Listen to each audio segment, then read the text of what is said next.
Media pembelajaran berbasis digital, tugas mata kuliah pendidikan IPA SD. Dosen pengampu Bapak Ari Kiswanto Kennedy, SPD MPD, disusun oleh Zahidah dengan NIM 2104151. Tema 3, peduli terhadap makhluk hidup. Subtema 1, hewan dan tumbuhan di lingkungan rumahku. Subtema 2, keberagaman makhluk hidup di lingkunganku. Subtema 3, ayo cintai lingkungan. Pada pembahasan pelajaran IPA. Subtema 1, hewan dan tumbuhan di lingkungan rumahku. Pertama, padi. Padi adalah tanaman yang sangat penting di Indonesia. Sebagian besar masyarakat Indonesia mengonsumsi nasi sebagai makan pokok. Nasi berasal dari beras, beras berasal dari padi. Pantai merupakan daerah yang berbatasan dengan laut. Pantai ada yang landai dan ada pula yang terjal. Pantai yang landai biasanya digunakan untuk objek wisata. Kemudian dataran tinggi.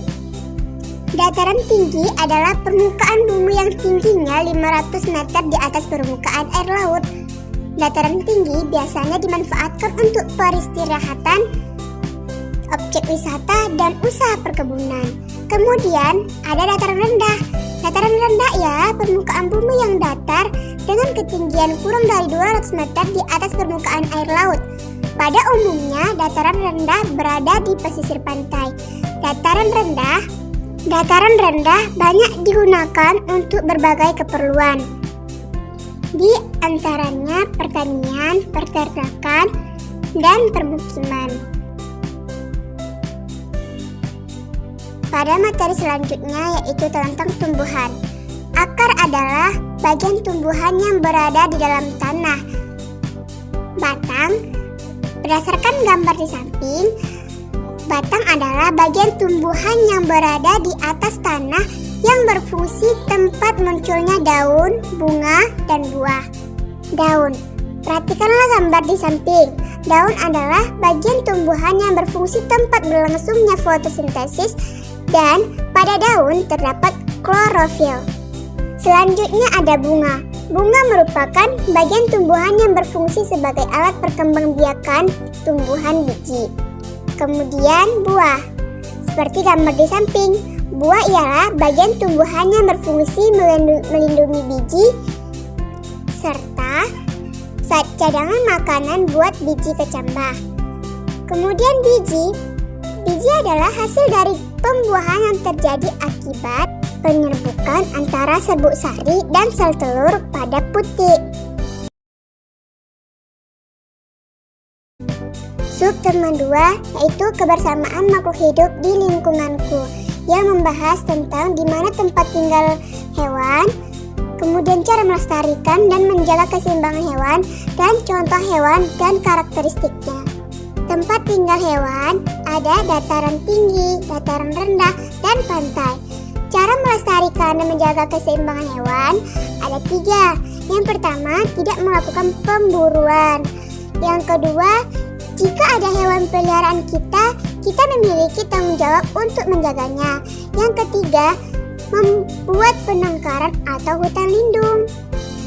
Contoh hewan dan ciri-ciri karakteristiknya. Yang pertama yaitu kupu-kupu. Kupu-kupu termasuk kepada kelompok serangga. Pada 5-10 hari, telur kupu-kupu akan menjadi ulat. Setelah 2 minggu, larva atau ulat akan menjadi kepompong. 2-3 minggu, larva akan menjadi kupu-kupu. Yang kedua yaitu cicak. Perhatikanlah gambar di samping. Cicak adalah hewan yang bisa melengket di dinding karena cicak memiliki perekat pada telapak kaki. Perekat tersebut juga terdapat pada lidah cicak, sehingga cicak dapat menangkap nyamuk dengan lidahnya. Ukuran cicak rata-rata 7-10 cm. Pada gambar yang ketiga yaitu kelelawar. Kelelawar hidup di tempat yang gelap seperti atap rumah dan gua. Kelelawar adalah hewan nokturnal karena melakukan kegiatan di malam hari. Kelelawar mengeluarkan suara frekuensi tinggi. Yang keempat yaitu bunglon. Bunglon dapat mengubah warna kulitnya sesuai dengan warna benda yang sekitarnya, yang merupakan cara bunglon untuk melindungi diri. Hal ini disebut dengan mimikri. Bunglon mempunyai lidah yang panjang melebihi ukuran tubuhnya. Subtema 3. Ayo cintai lingkungan. Contoh cara menjaga lingkungan ada 5. Yang pertama, menanam atau merawat tanaman di rumah atau sekolah. 2. Menyayangi hewan peliharaan. 3. Ikut dalam rangka kegiatan kerja bakti. 4. Membuang sampah pada tempatnya. 5. Dan mengingatkan teman yang membuang sampah sembarangan. Mari anak-anak bermain dengan mengklik link di bawah.